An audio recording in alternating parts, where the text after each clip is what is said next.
ரொம்ப சந்தோஷமாக இருக்குது இன்றைக்கி இங்கே வந்ததில். கோயம்புத்தூர் வந்து பல வருஷமாச்சு. ஒரு நேரத்தில் Coimbatore used to be the main centre. ஏன்னா இங்கே வந்துட்டு தான் நாங்கள் நிறைய இடத்துக்கு ஷூட்டிங் போவோம். கோபிச்செட்டிப்பாளையம் ஆகட்டும், பொள்ளாச்சி ஆகட்டும், இல்லை ஊட்டி ஆகட்டும், மேட்டுப்பாளையம், இந்த மாதிரி பல ஊருக்கு போகும்போது இதுதான் ரொம்ப சென்டராக இருக்கும். ஸோ அடிக்கடி இங்கே இந்த ஊருக்கு வந்துக்கிட்டு இருந்தேன். இப்போ ரொம்ப நாளைக்கு அப்புறம் மறுபடியும் கோயம்புத்தூர் வந்ததில் ரொம்ப சந்தோஷம். ஏன்னா அது வந்து இங்கே மட்டும்தான் ஒரு ஆமாம், மைசூர் பாக். ஏன்னா அது இங்கே மட்டும்தான் ரொம்ப ஸ்பெஷலாக கிடைக்கும் அது. ஸோ இப்போ நிறைய பிரான்ச்சஸ் சென்னையிலலாம் வந்துருச்சு. பட் அந்த டைமில் வந்து அது ரொம்ப அடிக்கடி விரும்பி வாங்கிட்டு போவேன். நான் ஜாஸ்தி சாப்பிட முடியாது, பட் அட்லீஸ்ட் என் ஃப்ரெண்ட்ஸ் அண்ட் ஃபேமிலிஸ்க்கு கொடுக்கறதுக்கு எடுத்துகிட்டு போவேன். அதுக்கப்புறம் Kirtilan. Okay, we'll note everything down.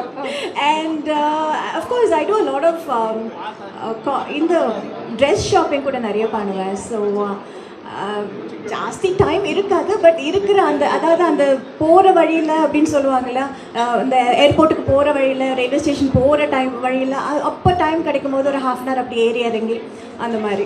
Okay okay, Coimbatore மகாவீழ்ச்சி ஆல்சோ. எஸ், அதுதான் ஐ வாஸ் ஜஸ்ட் திங்கிங் என்ன பேர் அப்படின்னு நினச்சிட்டு இருந்தேன். மகாவீழ்ச்சி.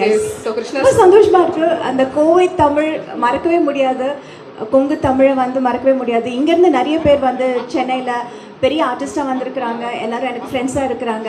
ஸோ அடிக்கடி we used to come here. And now Coimbatore என்ன ஒரு டிஃப்ரென்ஸ், என்ன ஒரு இம்ப்ரூவ்மெண்ட், என்ன ஒரு டெவலப்மெண்ட். நம்ம கோயம்புத்தூர் ஆயிடுங்கிற மாதிரி இருந்தது.